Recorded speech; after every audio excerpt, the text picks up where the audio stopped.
வணக்கங்க, நான் உங்க சமையல்காரர் பொண்ணு. இன்னைக்கு நம்ம சமையல்காரர் பொண்ணுல பார்க்க போறது ரோட்டு கடைகளில் கிடைக்கிற மாதிரி பிளைன் வெஜ் சால்னாவும் லேயர் லேயரான கோதுமை பரோட்டாவும். வாங்க இது ரொம்ப எப்படி ஈஸியாக செய்யலான்னு பார்க்கலாம். முதல்ல பரோட்டாக்கு மாவு பிணைஞ்சு வச்சிடலாங்க.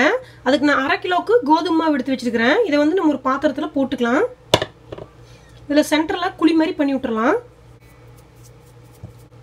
இதில் 100 ml பால் எடுத்து வச்சிருக்கிறேங்க. இது காய்ச்சின பால் தான், நல்லா ஆறி இருக்குது. இதை ஊற்றிக்கலாம். ஒரு முட்டை இருக்குது, இதையும் உடச்சி ஊற்றிடலாம். இதில் 1 டீஸ்பூனுக்கு வெள்ளை சர்க்கரை எடுத்து வச்சிருக்கிறேங்க. இதையும் போட்டுக்கலாம். நம்ம வெள்ளை சர்க்கரை போடும்போது நம்மளுக்கு பரோட்டாக்கு நல்ல கோல்டன் கலர் கிடைக்கும், அதுக்காக தான் போடுறோம். கொஞ்சமாக எண்ணெய் விட்டுக்கலாங்க. ஒரு 1 டீஸ்பூன் அளவுக்கு விட்டுக்கலாம். பரோட்டாக்கு தேவையான அளவுக்கு உப்பு போட்டுக்கலாம். இதில் உப்பு கம்மியாக இருந்தாலும் பிரச்சனை இல்லைங்க, ஏன்னா நம்ம சால்னா வைக்க போகிறோம் இல்லைங்களா, அதில் நம்ம உப்பு கரெக்ட் பண்ணிக்கலாம். இப்போ இதை நல்லா பிசைஞ்சு விட்டுறலாம். இந்த மாவு வந்து முதல்ல இந்த முட்டை பாலோட நல்லா கலக்கிற மாதிரி ஒரு பிணைஞ்சு விட்டுறலாம். இப்போ இதை கொஞ்சம் கொஞ்சமாக தண்ணி ஊற்றி பிணைஞ்சிக்கலாங்க, கெட்டியாக சப்பாத்தி மாவு மாதிரி. இப்போ பார்த்துட்டிங்கன்னா நான் மாவு நல்லா பிணைஞ்சிட்டேன். இது கொஞ்சம் பார்க்கறதுக்கு அப்படியே சொரசொரப்பாக அன்ஈவனாக இருக்குது. இது ஒரு 2 நிமிஷத்துக்குங்க இந்த மாதிரி உள்ளங்கையால் மடக்கி விட்டு பிணைஞ்சிக்கலாம். அப்போ தான் உங்களுக்கு பரோட்டா சாஃப்டாக கிடைக்கும். நல்லா மேலால் பார்க்கும்போது முழுன்னு இருக்கிற மாதிரி பிணைஞ்சிக்கலாம். இப்போ பார்த்துட்டிங்கன்னா ஒரு 2 நிமிஷமாக மாவை உள்ளங்கையில் அமுத்தம் கொடுத்து பிணைஞ்சேன். அப்படியே மேலே அப்படியே முழுன்னு சாஃப்டாக வந்துருச்சு பாருங்கள். இப்போ இது மேலே கொஞ்சம் நிறையாவே எண்ணெய் ஊற்றி நல்லா ஊற வச்சிடலாம். இப்போ சப்பாத்தி மாவாக இருந்தோம்னா லேசாக எண்ணெய் தொடவி மட்டும் ஊற வைப்போம். இது பரோட்டா மாவுன்னு மாட்டி கொஞ்சம் நிறையாவே எண்ணெய் விட்டுக்கோணுங்க, ஏன்னா அப்போ தான் பரோட்டா வந்து நல்லா சாஃப்டாக கிடைக்கும். இப்போ ஃபுல்லாக எண்ணெய் தொடவியாச்சு. இதை மூடி வச்சிடலாம். ஒரு 1/2 மணி நேரம் நல்லா ஊறட்டுங்க. அதுக்கப்புறம் நம்ம பரோட்டா போடலாம். இது ஊறதுக்குள்ளே இதுக்கு பிளைன் சால்னா ரெடி பண்ணிக்கலாம். சால்னாக்கு அரைக்கிறதுக்குங்க 4 பல்லு பூண்டு, இந்த அளவுக்கு இஞ்சி எடுத்து வச்சுருக்கிறேன். இதை மிக்சியில் போட்டு நல்லா அரைச்சிக்கலாம். 1/2 டீஸ்பூனுக்கு சோம்பு போட்டுக்கலாங்க. ஒரு 1/4 டீஸ்பூனுக்கு கசகசா, இந்த அளவுக்கு பட்டை போட்டுக்கலாம். 3 பல்லுக்கு கிராம்பு போட்டுக்கலாம். இப்போ இதை மிக்சியில் லைட்டாக தண்ணி ஊற்றி நல்லா மையாட்ட அரைச்சிட்டு வந்துடுறேங்க. இப்போ இது நல்லா அரைச்சிட்டு வந்துட்டேங்க. சால்னாவை தாளிச்சு விட்றதுக்கு நான் அடுப்பில் குக்கர் வச்சுட்டேன். குக்கர் நல்லா சூடாயிருச்சுங்க. இதில் எண்ணெய் விட்டுக்கலாம். எண்ணெய் கொஞ்சம் சூடாகிட்டுங்க. கொஞ்சோண்டு கடுகு மட்டும் போட்டுக்கலாம். கடுகு நல்லா வெடிக்குதுங்க. நம்ம அரைச்சி வச்சுருக்கிற இஞ்சி பூண்டு பேஸ்ட்டு உள்ளே ஊற்றிடலாம். இது கொஞ்சம் நல்லா அப்படியே வணங்கட்டும், பச்சை வாசனை போகட்டுங்க. இதில் ஒரு 10 மிளகாய் கட் பண்ணி வச்சுருக்கிறேன், இதையும் போட்டுடுறேன். என்னோட 10 மிளகாய் ரொம்ப காரமாக இருக்குங்க, அதனால தான் நான் இவ்வளோ போட்டிருக்கேன். உங்களுக்கு வந்து காரம் கம்மியாக இருந்துச்சுன்னா 2 பச்சை மிளகாய் நீங்கள் போட்டுக்கலாம். இதில் ஒரு பெரிய வெங்காயம், ஒரு 5 கருவேப்பிலை வச்சுருக்கிறேன், இதையும் போட்டு நல்லா வணக்கி விட்டுறலாம். இதில் மீடியம் சைஸில் 1.5 தக்காளி கட் பண்ணி வச்சுருக்கிறேன். தக்காளி வந்து நல்லா பழுத்த தக்காளியாக நாட்டு தக்காளியாக இருந்தால் ரொம்ப சூப்பராக இருக்குங்க.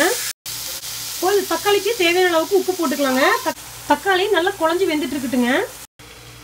இதில் 1 டேபிள் ஸ்பூனுக்கு நிலக்கடலையும் 1 டேபிள் ஸ்பூனுக்கு பொட்டுக்கடலையும் எடுத்து வச்சுருக்கிறேன். இதை மிக்சியில் தண்ணி ஊற்றி நல்லா மையாட்டம் அரைச்சிட்டு வந்துடலாங்க. இப்போ இதை நல்லா அரைச்சிட்டு வந்துட்டேங்க. நீங்கள் தக்காளியும் நல்லா குழஞ்சி வெந்துருச்சு. இப்போ நம்ம அரைச்சிட்டு வந்ததை இதுக்குள்ளே ஊற்றிடலாம். இதில் 1 டேபிள் ஸ்பூனுக்கு மல்லித்தூள் போட்டுக்கலாம்.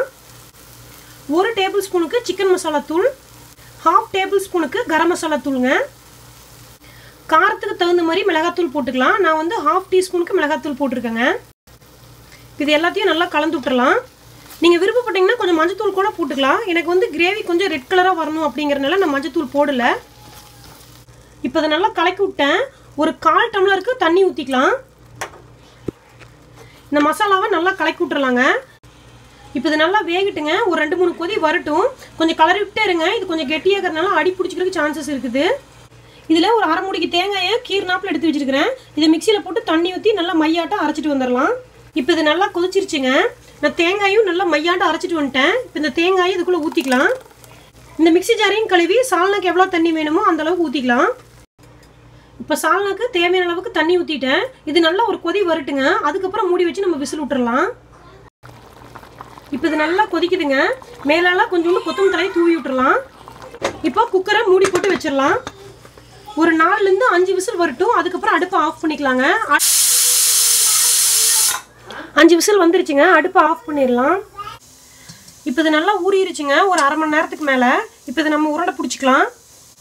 இந்த மாதிரி கையில் அமுத்தி அமுத்தி சின்ன சின்ன பால் மாதிரி பண்ணிக்கலாம்.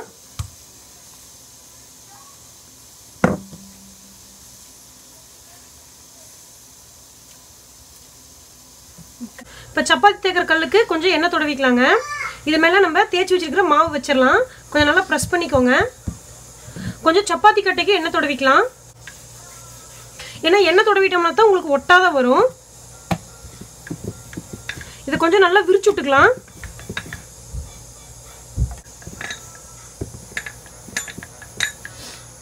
எந்த அளவுக்கு பெருசாக விரிக்க முடியுமோ அந்த அளவுக்கு நம்ம பெருசாக விரிச்சுக்கலாங்க.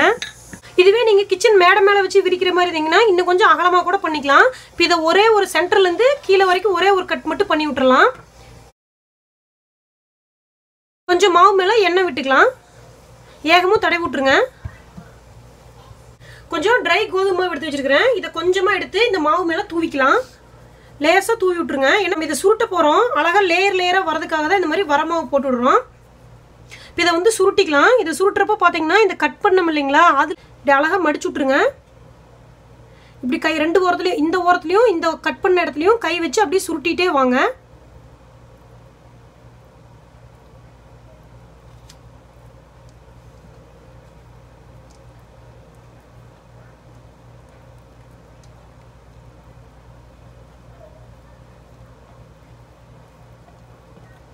இப்போ பார்க்குறதுக்கு பார்த்தீங்கன்னா அழகாக பூ மாதிரி தெரியுது இல்லைங்களா. இதை வந்து இப்படி கையில் வச்சு அப்படியே அடியால் ப்ரெஸ் பண்ணி விடுங்க. பார்த்தீங்கன்னா இந்த லேயர் அப்படியே தெரியுது. இது மேலே கொஞ்சமாக எண்ணெய் விட்டுக்கலாம். இது அப்படியே உள்ளங்கையை வச்சு அப்படியே அமுத்தி விட்டுறலாம். இல்லாட்டி சப்பாத்தி கட்டை வச்சு விரிச்சுக்கலாம். சப்பாத்தி கட்டையை வச்சு விரிக்கிறத விட இந்த மாதிரி உள்ளங்கையில் நம்ம விரிச்சிங்கன்னா உங்களுக்கு லேயராக அப்படியே பரோட்டா கிடைக்கும். இப்போ பரோட்டா நல்லா விரிச்சாச்சு. இங்கே அடுப்பில் நான் தோசைக்கல் வச்சுருக்கிறேன். இது கொஞ்சம் சூடாகட்டும். தேய்ச்சி வச்சுருக்கிற பரோட்டாவை இதில் சுட்டு எடுத்துக்கலாம். இப்போ கல் நல்லா சூடாயிருச்சுங்க.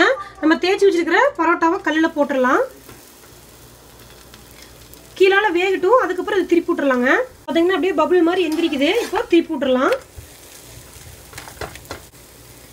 இந்த சைடும் நல்லா வேகட்டுங்க. அடுப்பு வந்து மீடியம்லேயே இருக்கணும். அப்போ தான் உள்ளால மாவு நல்லா வேகும். இப்போ இந்த பரோட்டா நல்லா வெந்துருச்சுங்க. எடுத்துடலாம். எண்ணெய் இல்லாமல் சுடணும்னு நினச்சிங்கன்னா நம்ம வெறும் வரமாவை வச்சு கூட நம்ம தேய்ச்சிக்கலாம். அந்த மாதிரி உங்களுக்கு ஒன்று தேய்ச்சி காட்டுறேன்.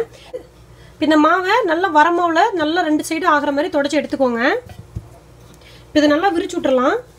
இது நல்லா விரிச்சு விட்டேங்க. இது மேலே வரமாவு தூவிக்கலாம். ஏகமாக வர மாதிரி பண்ணி விட்ருங்க. கொஞ்சமாக போட்டால் போதும். மாவு எக்ஸஸ் ஆக்கிறத நம்ம எடுத்துக்கலாம். கீழே இந்த மாதிரி ஓரமாக தள்ளி விட்டுக்கலாம். எப்பவும் போல் சென்டரில் ஒரு கட் பண்ணிக்கலாம். இப்போ இதை அழகாக சுருட்டிக்கலாங்க.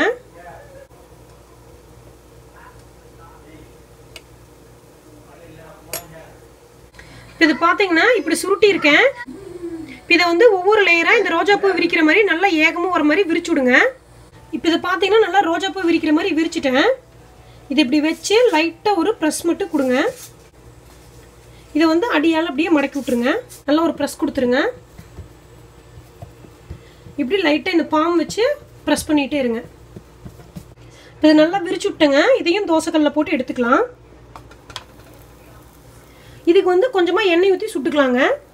சுட்டு எடுத்துக்கிற ஒரு 2-3 பரோட்டாவை ஒட்டுக்கா வச்சு 2 கையை கடையிலெல்லாம் பரோட்டா தட்டுவாங்க இல்லைங்களா, அந்த மாதிரி இப்படியே 2 சைடு 2 கையை வச்சு தட்டி எடுத்துக்கலாம். தட்டினதுக்கப்புறம் பார்த்தீங்கன்னா இன்னும் நல்லாவே கிளியராக தெரியுது. லேயராக வந்தது. இந்த பரோட்டாவை பிச்சு காட்டுற பாருங்க. எப்படி அழகாக லேயராக வருது பாருங்க. பட் உள்ள நீங்கள் பிச்சு எடுக்கும்போது அழகாக லேயராக நம்ம மைதா மாவு பரோட்டா எப்படி இருக்குமோ அதே மாதிரி லேயராக வருது பாருங்க. இதை நல்லா பிச்சு போட்டு சால்னா கொஞ்சம் இலக்கமாக தண்ணி மாதிரி வச்சு ஊற்றி ஊற வச்சு சாப்பிட்டிங்கன்னா ரொம்ப சூப்பராக இருக்கும். பரோட்டாவை இன்னொரு விதமாகவும் தேய்ச்சி போடலாங்க. அதுக்கு நான் மாவு வந்து இந்த மாதிரி விரிச்சு வச்சுருக்கிறேன். மேலே கொஞ்சமாக எண்ணெய் விட்டுக்கலாம்.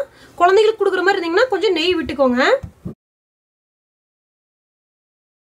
ஃபஸ்ட்டு ஒரு டைம் திருப்புறது மட்டும் இப்படி உள்ளால திருப்பிக்கோங்க. அடுத்தது வந்து இந்த மாதிரி மெம்மேல அப்படியே விசிறிக்கு நம்ம மடிப்போம் இல்லைங்களா, அந்த மாதிரி மெம்மேல அப்படியே அழகாக லேயர் வர மாதிரி மடித்து வச்சுட்டு வாங்க. இப்படி அழகாக ஒன்று மேலே ஒன்று, அடுத்த லேயரும் ஒன்று மேலே ஒன்று. இப்போ எடுக்கும்போது இந்த மாதிரி எடுத்து வச்சுக்கோங்க. இதை வந்து இப்படி சுருட்டிக்கலாம். இந்த ஓரத்தில் வரதை மட்டும் இப்படியே அடியில் சொருகி விட்டுருங்க. இது இப்படி ஒரு அமுத்து அமுத்திக்கோங்க. இதை வந்து சப்பாத்தி கட்டை வச்சு விரிச்சிக்கலாம். இது இன்னமும் உங்களுக்கு லேயர் லேயராக வரும். பட் நான் வந்து எப்பவுமே ஃபஸ்ட்டு செஞ்ச மெத்தடில் தான் செய்வேன். நீங்கள் இந்த 2 மெத்தடுமே செஞ்சு பாருங்கள். உங்களுக்கு எது ரொம்ப பிடிச்சிருக்கோ அதையவே மீதி இருக்கிற பரோட்டாக்கும் நீங்கள் கண்டினியூ பண்ணிக்கலாம். இதை கல்லில் போட்டு நல்லா வேக வச்சு எடுத்துக்கலாம். இதுக்கு வந்து எண்ணெய் ஊற்றுறது ஆப்ஷனல் தான். நம்ம ஏற்கனவே எண்ணெய் ஊற்றி தான் இதை வந்து நம்ம தேய்ச்சிருக்கிறோம். அதனால் வேணும்னா ஒரு 2 சொட்டு மட்டும் எண்ணெய் விட்டுக்கோங்க. இப்போ இது வேகட்டும் நல்லா. அதுக்கப்புறம் இதை திருப்பி விட்டுக்கலாம்.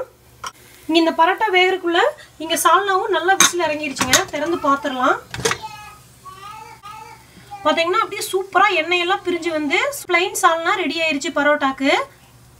நீங்கள் குக்கரை திறந்து பாருங்கள். எண்ணெயெல்லாம் கொஞ்சம் பிரிஞ்சு வராத மாதிரி இருந்துச்சுன்னா இன்னொரு கொதி கூட விட்டுக்கலாம். நீங்கள் எனக்கு வந்து 5 விசிலுக்கே நல்லா எண்ணெயெல்லாம் தனியாக பிரிஞ்சு வந்துருச்சு. இந்த மெத்தடில் சுட்ட பரோட்டா வந்து நீங்கள் தட்டவே வேண்டியதில்லை. பார்க்குறக்கே அது லேயர் லேயராகவே இருக்கும். இவ்வளோதாங்க சூப்பரான அப்படியே லேயர் லேயராக கோதுமை பரோட்டாவும் ரோட்டு கடைகளில் கிடைக்கிற பிளைன் சால்னாவும் ரெடி ஆயிடுச்சு. இது நம்ம ரொம்ப ஈஸியாக செஞ்சுட்டோம். ஒரு 30 மினிட்ஸ் கூட ஆகாது. கோதுமை ஊறுறதுக்கு மட்டும்தான் ஒரு அரை மணி நேரம் டைம் எடுத்துக்கும். இதை கண்டிப்பாக நீங்கள் செஞ்சு பாருங்கள். எப்படி இருந்துச்சுன்னு உங்கள் கமெண்ட்ஸ் எனக்கு சொல்லுங்கள். இந்த வீடியோ உங்களுக்கு பிடிச்சிருந்தா சமையல்காரர் பொண்ணுக்கு சப்ஸ்கிரைப் பண்ணுங்கள். நான் இன்னொரு சூப்பரான வீடியோவோட உங்களை சந்திக்கிறேன். தேங்க்யூங்க.